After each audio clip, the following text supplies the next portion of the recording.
Wait. You're here with John Bodker, Chris Hone and James Hone. My post-match review is probably the boys fought hard, but unfortunately just weren't the better team on the day. Really put out a good performance, some really good individual talent in the team for sure, but unfortunately just getting knocked out in the semi-final again. Hopefully LU can eventually go into the final. What are your boys' thoughts on that? Yeah, I feel like it's got to do a bit with the fatigue of just coming off another game, another win, and then 20 minutes later having to go into another game. So it's a bit of a tight turnaround. I feel came into play in the score of this game. But congrats to the winners. But we hate to see LU go. Yeah, we really do hate to see that, but it is, it really is just that LU semi-final curse in action there. I agree really with what Chris has been saying about how it's the fatigue of the day. I think we don't go into the semi-final game with the same passion as we've been going in for the first set of games, so I think that really holds us back in these games, you know.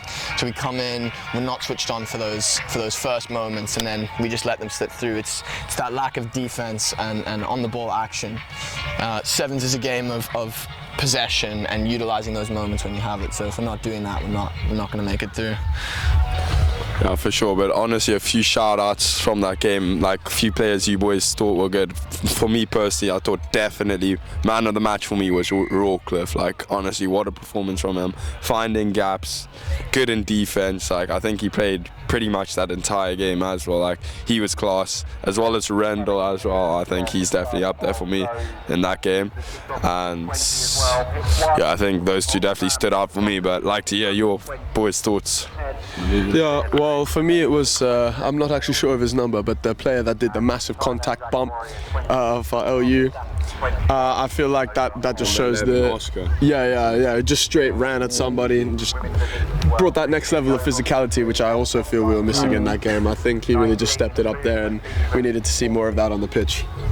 No, I really agree with what you've both said. Jake Rawcliffe, especially with his little run at the end, his little run of brilliance. Unfortunately, his offload made it to the hands of another LU player who was taken down. And I agree, that was a great bump, bringing that level of energy back into the game in a moment where we needed it and could have built off that. But I do have to say, yeah, that I agree. I very much agree that those are some very good players in this game.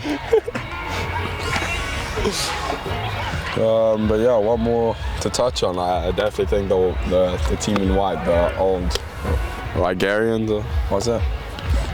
You're I want to ask you a question. You're mic'd up. So John, what do you think this LU side can do to improve its outcome for next time? What things do you think we can work on in the game and off the game for a better performance next time? Me personally, definitely just spreading the ball left to right the whole time, being patient to wait until the gap opens up. I feel like sometimes we hold on to the ball too much, allowing the defense to kind of creep up on us, and we just end up running backwards. And at the end of the day, just gotta work harder, you know. So I definitely think for me it would be move the ball left to right and patience.